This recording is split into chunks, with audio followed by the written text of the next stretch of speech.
जय हिंद। नमस्कार दोस्तों।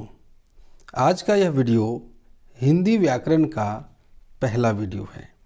हम आपके लिए लेकर के आ रहे हैं हिंदी व्याकरण का एक सीरीज।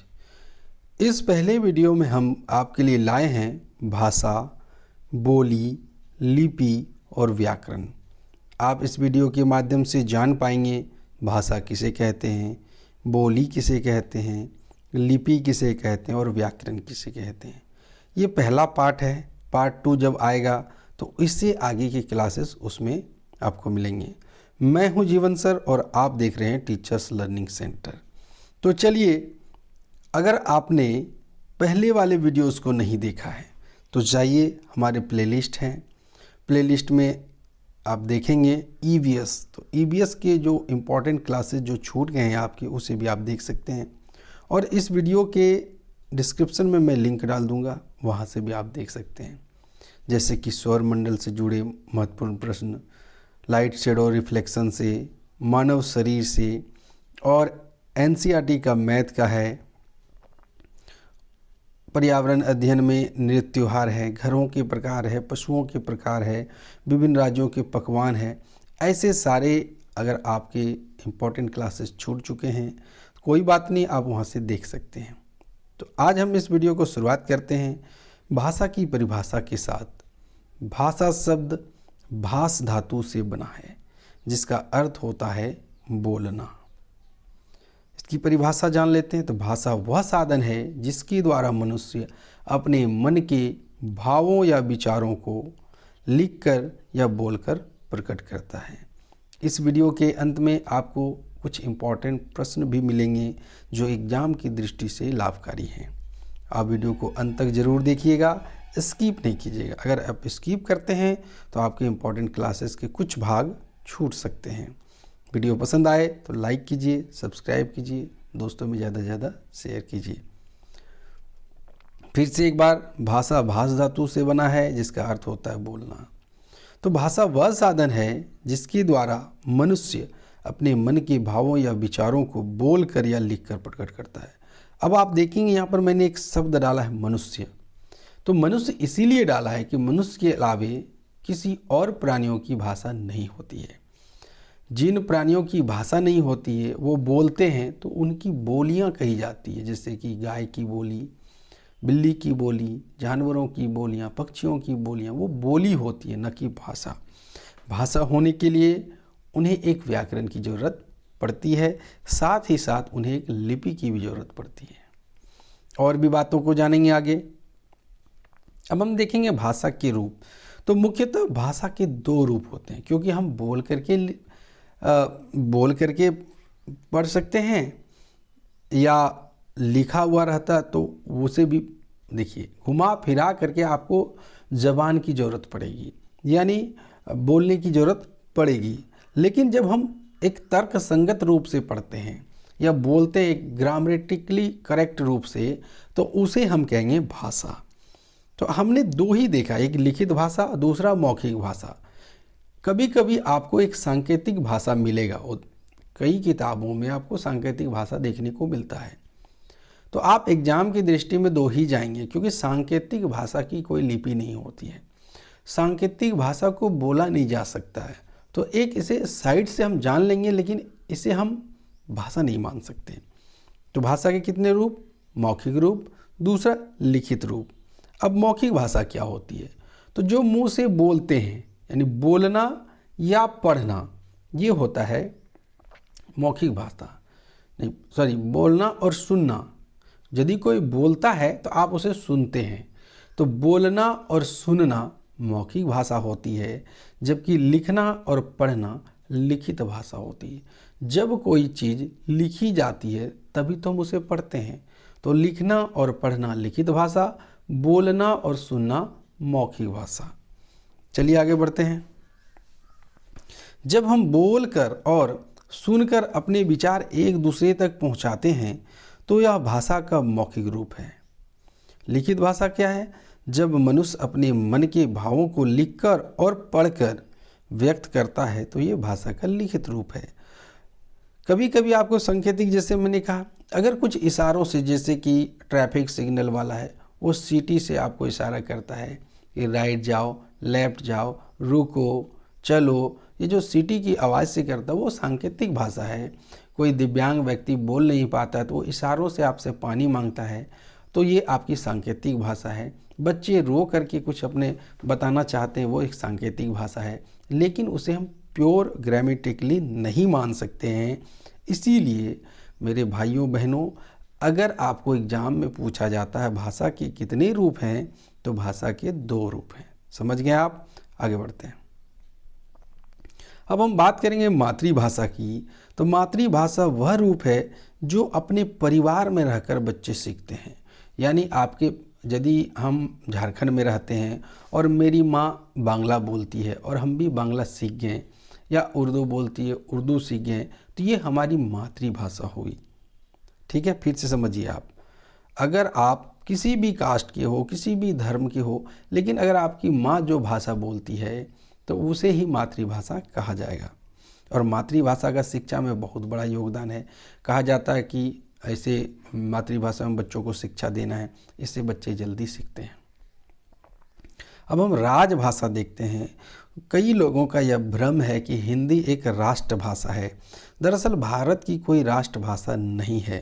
राजभाषा का मतलब राज करने की भाषा, यानी काम काज चलाने की भाषा। हमारा देश, भारत देश पर राजकाज यानी काम काज चलेगा, कार्यालय में, ऑफिस में, तो ऐसे में कौन सी भाषा का इस्तेमाल किया जाएगा? तो अधिकतर आप देखेंगे, अधिकतर क्या यही है, राजभाषा हिंदी है। क्या है? राजभाषा हिंदी है, लेकिन इंग्लिश का भी इस्तेमाल किया जाता है, तो वो भी ऑफिशियल लैंग्वेज कहलाएगी, लेकिन राजभाषा उसे हम नहीं करेंगे। तो आप फिर से समझिए, मातृभाषा वो है जो हम अपने माता पिता से सीखते हैं, और राजभाषा वो है जो देश के कामकाज में उपयोग की जाती है, उसे कहते हैं राजभाषा, यानी हिंदी। मातृभाषा अलग अलग हो सकती है, लेकिन राजभाषा हिंदी ही है। 14 सितंबर 1949 को भारत सरकार ने हिंदी को राजभाषा घोषित किया। अभी हमने आपको बताया था राजभाषा के बारे में। तो 14 सितंबर को ही हिंदी दिवस मनाया जाता है। यहाँ से प्रश्न बन सकते हैं कि हिंदी दिवस कब मनाया जाता है? तो हिंदी दिवस 14 सितंबर को मनाया जाता है। संविधान में 22 भाषाओं को मान्यता दी है। कितनी भाषाओं को मान्यता दी है? 22 भाषाओं की। और वे भाषाएं हिंदी, असमिया, बंगाली, गुजराती, बोडो, डोगरी, कन्नड़, कश्मीरी, कोंकणी, पंजाबी, उर्दू, मैथिली, मलयालम, मणिपुरी, मराठी, नेपाली, उड़िया, संस्कृत, तमिल, तेलुगु, संथाली तथा सिंधी। एक प्रश्न तो यहीं से पूछा जाता है कि कितनी भाषाओं को मान्यता मिली है? तो वो है 22 भाषा। इसे अनुसूचित भाषा भी कहा जाता है। लिपि की बात जान लेते हैं। तो बोली जाने वाली हर ध्वनि को लिखने के लिए कुछ न कुछ चिन्ह निश्चित किए गए हैं। इन्हीं चिन्हों के लिखने के तरीके को लिपि कहा जाता है। जैसे कि मैं आपको बता दूं कि अगर आप देखिए, बोली जाने, हम लोग बोलते हैं कलम, तो कलम लिखने के लिए उन ध्वनियों के लिए कुछ चिन्ह है। जैसे क के लिए ये चिन्ह है, लौ के लिए ये चिन्ह है, और मौ के लिए ये चिन्ह है। तो ये जो चिन्हों को क्या कहेंगे हम? इन्हीं चिन्हों को हम कहेंगे लिपि। इसके लिए हम क्या करते हैं? तो इसके लिए हम पूरा सीखते हैं। अ से अंग अह तक सीखते हैं, क से ज्ञों तक सीखते हैं, स्र अड़, ये सब भी सीखते हैं। तो ये सब जो चिन्ह हैं, और इन्हीं चिन्हों को कहते हैं लिपि। अब आप देख लीजिए कुछ इम्पॉर्टेंट लिपियाँ। जैसे देवनागरी लिपि में कौन कौन सी भाषा आ जाती है? तो हिंदी, संस्कृत, मराठी, बोडो, संथाली, कोंकणी। फारसी में उर्दू आती है। फारसी लिपि है, जो पीले कलर का आप देख पा रहे हैं वो लिपि है, और राइट साइड में जो आप देख पा रहे हैं वो भाषा है। तो उर्दू भाषा फारसी लिपि में, तमिल भाषा तमिल लिपि में, रोमन भाषा फ्रांसीसी लिपि में। रोमन लिपि भी आपको मिलेगा। देखिए यहाँ पर आपको रोमन जो दिख रहा है, रोमन एक लिपि भी है, ठीक है, लेकिन यहाँ जो रोमन लिखा हो ये रोम की भाषा है। देवनागरी में बोडो लिखी जाती है, कभी कभी उल्टा भी हो जाता है, ठीक है, जैसे फ्रांसीसी रोमन में यहाँ पर उल्टा हो गया है। अब मैं बता देता हूँ, ये जो रोमन है एक लिपि है और उसके अंतर्गत फ्रांसीसी भाषा, देवनागरी एक लिपि है जिसके अंदर बोडो भाषा, अंग्रेजी और जर्मनी रोमन भाषा में, बंगाली बंगला भाषा में, और पंजाबी की जो लिपि है वो गुरुमुखी है ना। अब हम बोली देखते हैं। तो बोली क्या होती है, पहले तो आप ये जान लीजिए कि बोली विकसित नहीं होती है। जैसे चिड़िया चीं चीं करती है, कुत्ता भौं भौं करता, कौवा काँव काँव करता, तो ये कोई विकसित नहीं है।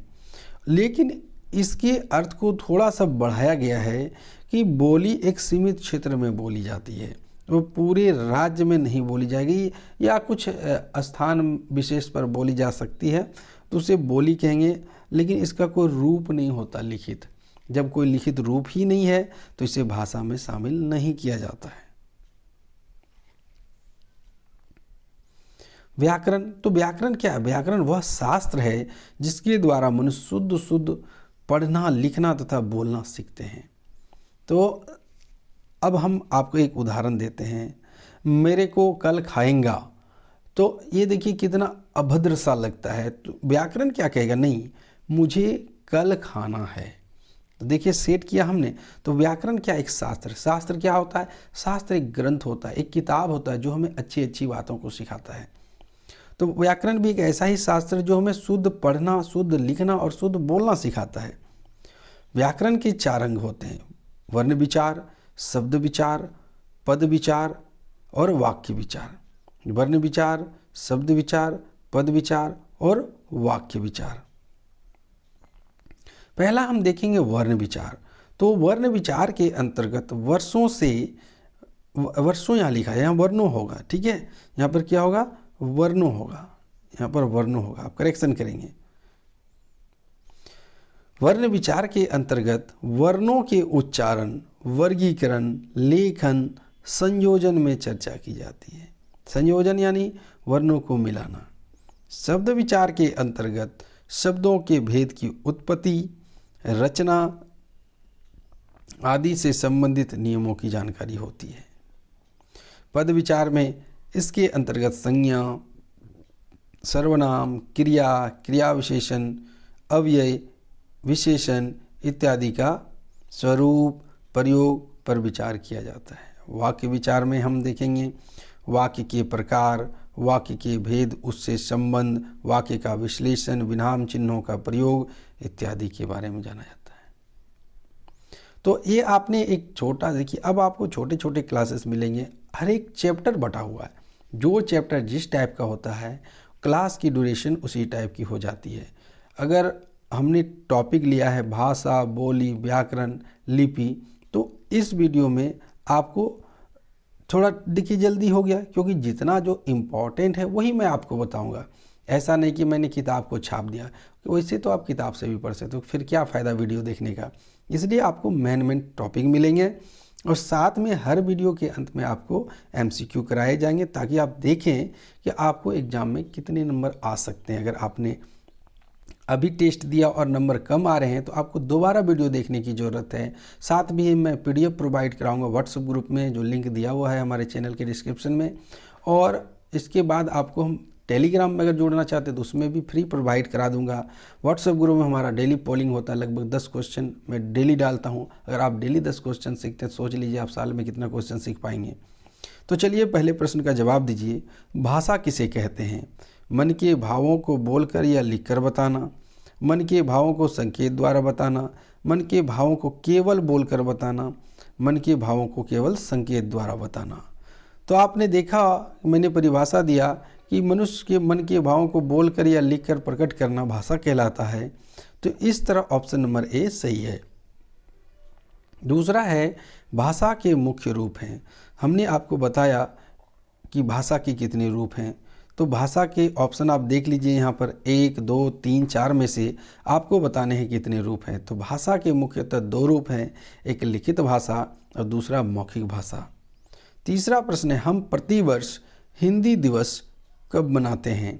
14 जनवरी, 14 मई, 14 सितंबर, 14 अगस्त। तो जब हमने आपको 22 भाषा की जानकारी दे दी थी, उसी में आपको बताया था कि 14 सितंबर को प्रतिवर्ष हिंदी दिवस मनाते हैं। भाषा का क्षेत्रीय रूप जो स्थान स्थान पर बदलता रहता है उसे क्या कहते हैं? लिपि, भाषा, बोली या व्याकरण। तो हमने कहा था आपको जो क्षेत्रीय रूप से बोला जाता है उसे हम बोली कहते हैं, ना कि भाषा। संविधान के किस अनुच्छेद में हिंदी को राजभाषा का स्थान मिला है? आपको बताने 253, 243, 313, 343।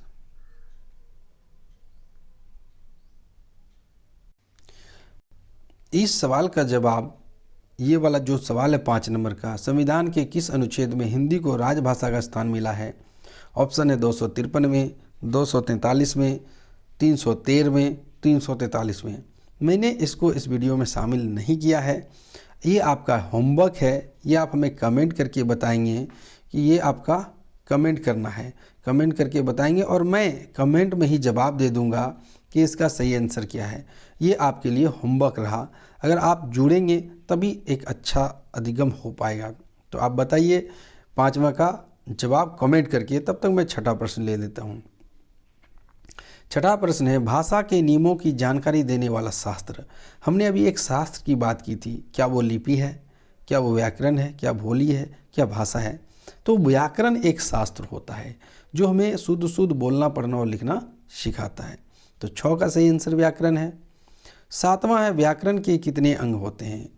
1, 2, 3, 4। अभी आपने देखा कि व्याकरण के 4 अंग होते हैं। कितने अंग होते हैं?